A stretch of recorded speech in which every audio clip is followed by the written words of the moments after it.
Domina, recebe na perna direita para fazer o passe.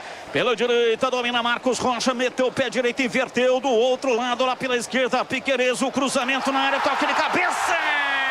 É gol!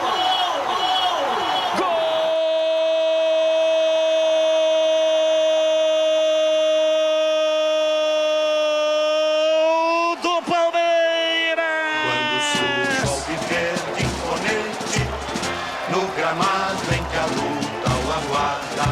A marca de 38 minutos passados, etapa primeira de jogo. É o terceiro do Palmeiras. Murilo, uma cabeçada fatal, letal para estufar a rede. Terceiro do Palmeiras da Arena Barueri. Murilo, camisa 26. E o Palmeiras marca e leva ao delírio a sua torcida aqui na Arena Barueri. Palmeiras 3, Ponte Preta 0. E o detalhe do gol é seu Vladimir Catarino.